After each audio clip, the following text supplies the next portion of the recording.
हर खबर पर होगी आपकी पकड़। डाउनलोड कीजिए एबीपी लाइव ऐप। भारत चीन सीमा पर डिसएंगेजमेंट शुरू हो गया, यानी चीनी सेना ने अपने कैंप पीछे कर लिए हैं।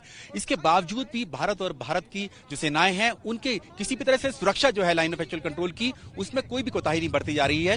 भारतीय वायुसेना पूरी तरह से अलर्ट है। भारतीय वायुसेना के ऑपरेशन जारी हैं। इस वक्त एबीपी न्यूज भारतीय वायुसेना के लाइन ऑफ एक्चुअल कंट्रोल के एक फॉर्मेट जारी है। भारतीय वायुसेना के C-17 ग्लोबमास्टर, दुनिया का सबसे बड़ा मालवाहक विमान भारतीय वायुसेना का, वो यहां पर लैंड किया है। इन मालवाहक विमानों का C-17 का भारतीय वायुसेना ने जो हाल ही में जब लाइन ऑफ एक्चुअल कंट्रोल पर चीन के साथ टकराव शुरू हुआ तो टैंक और सैनिकों को लाने के लिए लाइन ऑफ एक्चुअल कंट्रोल पर इस्तेमाल किया गया।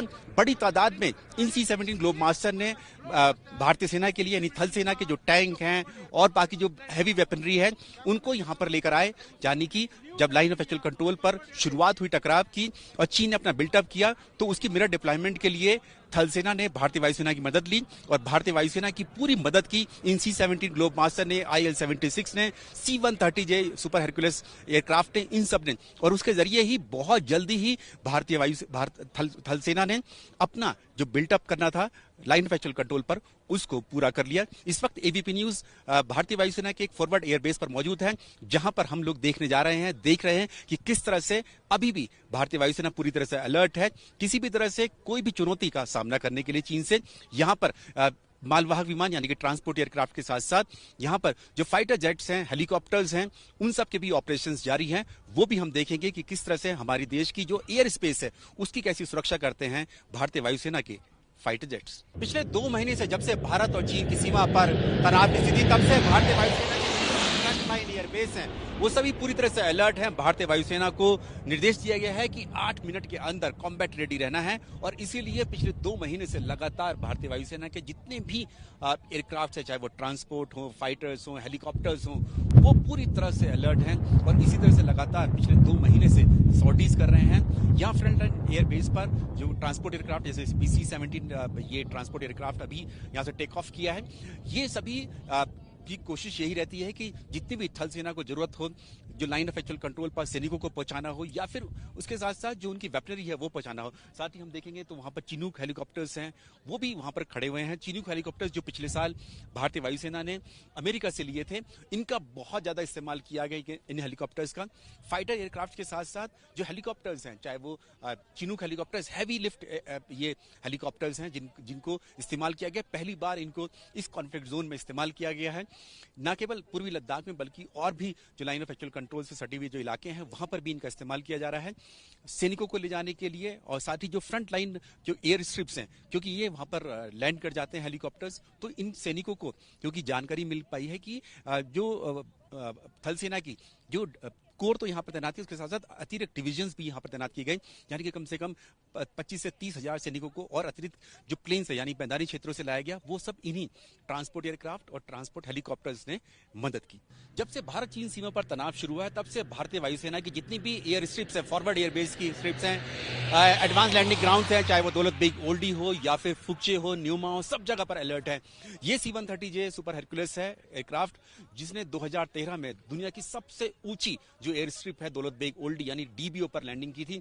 उसके बाद से भारतीय वायुसेना के ये जो ट्रांसपोर्ट एयरक्राफ्ट है ये इतनी ऊंचाई पर जाकर जो है लैंडिंग करते हैं। कम से कम 14 से 15 हजार फीट की ऊंचाई पर दौलत बेग ओल्डी है। बहुत ही स्ट्रेटेजिक एयर स्ट्रिप है ये, जो भारतीय वायुसेना ने शुरुआत की। हालांकि ये 60 के दशक की एयर स्ट्रिप थी, लेकिन ये बंद पड़ी थी। लेकिन 2013 में जब चीन के साथ एक बार फिर से फेस ऑफ हुआ डेप्सांग प्लेन में, DBO के इलाके में, तब भारतीय वायुसेना ने इस खतरे को भांपते हुए अपनी इस एयर स्ट्रिप को फिर से शुरू किया और तब से अब तक ये एयर स्ट्रिप दौलत बेग ओल्डी की ये पूरी तरह से ऑपरेटेड है।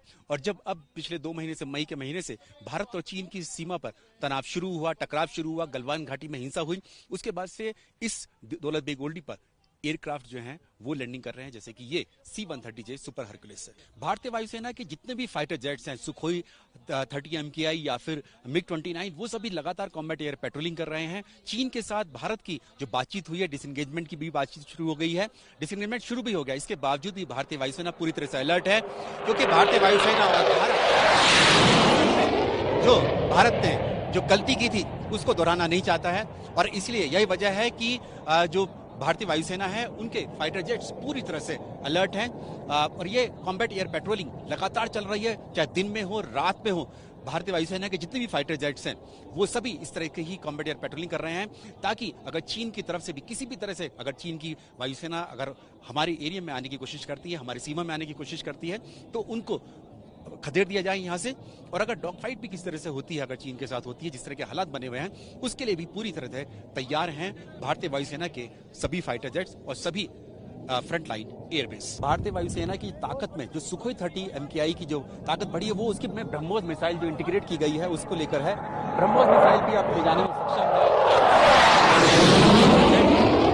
सुखोई फाइटर जेट्स में ब्रह्मोस मिसाइल भी लग चुकी है और उससे उसकी ताकत बहुत ज्यादा बढ़ गई है। और हाल ही में इसी महीने के अंत तक भारतीय वायुसेना को रफाल लड़ाकू विमान की जो पहली खेप है वो भी मिलने जा रही है।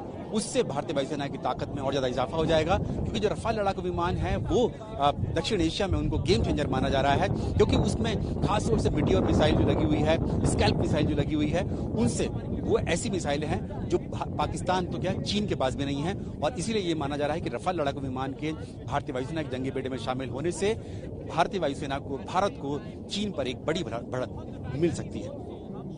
भारत चीन सीमा पर भले ही डिसएंगेजमेंट शुरू हो गया हो, लेकिन भारतीय वायुसेना की पूरी तैयारियां हैं। इस वक्त हम फॉरवर्ड एयर बेस पर हैं, जहां पर भारतीय वायुसेना के फाइटर जेट्स, जो सुखोई फाइटर जेट्स हो या फिर मिराज 2000 हो, मिग 29 हो, सब कॉम्बैट एयर पेट्रोलिंग कर रहे हैं। इस वक्त ये जो हम देख रहे हैं भारतीय वायुसेना का सबसे यहाँ पर इस जगह पर कॉम्बैट एयर पेट्रोलिंग कर रहे हैं। यहाँ पर आते हैं फॉरवर्ड एयर बेस पर और फिर लाइन ऑफ एक्चुअल कंट्रोल यानी LEC पर जो एयर स्पेस है वहां पर दिन हो या रात हो, इसी तरह से ही कॉम्बैट एयर पेट्रोलिंग करते रहते हैं। ये सिर्फ और सिर्फ इसलिए करते हैं क्योंकि जो बिल्टअप किया है चीन ने लाइन ऑफ एक्चुअल कंट्रोल पर बहुत ज्यादा किया है, और उसने अपने जो एयरफोर्स के जो अपने एयर बेस है उनको भी अलर्ट पर रखा हुआ है। लगातार कोशिश की जा रही थी, उकसावे की कोशिश की गई थी। चीन ने शुरुआत में जब भारत के जो हेलीकॉप्टर्स थे उनके अगेंस्ट में, उनके खिलाफ जो था अपने अटैक हेलीकॉप्टर्स के द्वारा, तो भारतीय वायुसेना ने अपने जो फाइटर जेट्स हैं उनको उतार दिया कॉम्बैट एयर पेट्रोलिंग के लिए, ताकि अगर चीन की तरफ से हेलीकॉप्टर आएगा तो भारतीय वायुसेना की तरफ से भारत के ये फाइटर जेट्स आएंगे।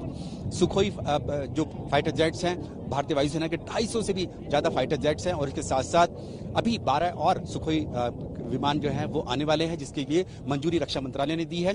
उसके साथ साथ मिग 29 जो फाइटर जेट्स हैं, 59 फाइटर जेट्स जो हैं उनको लगाया गया है पूरी लाइन ऑफ एक्चुअल कंट्रोल पर।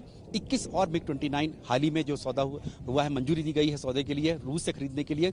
ये सब आएंगे तो भारतीय वायुसेना की ताकत में बहुत ज्यादा इजाफा होगा। और अगर चीन की तरफ से किसी भी तरह का कोई दुस्साहस होता है हमारी खासतौर से एयर स्पेस को लेकर, तो भारतीय वायुसेना पूरी तरह से अलर्ट है। और 1962 की जो गलती थी जिसमें भारतीय वायुसेना का इस्तेमाल नहीं किया गया था चीन के खिलाफ, वो अब भारतीय वायुसेना या भारत वो नहीं करने वाला है। और इसीलिए जैसे ही मई के महीने से भारत और चीन की लाइन ऑफ एक्चुअल कंट्रोल पर तनाव शुरू हुआ, भारतीय वायुसेना को पूरी तरह से अलर्ट कर दिया गया कि किसी भी परिस्थिति से निपटने के लिए भारतीय वायुसेना को हमेशा तैयार रहना होगा। कैमरामैन सुंदर सिंह के साथ Neeraj Rajput, ABP news, forward airbase, Ladakh. ABP news आपको रखे आगे।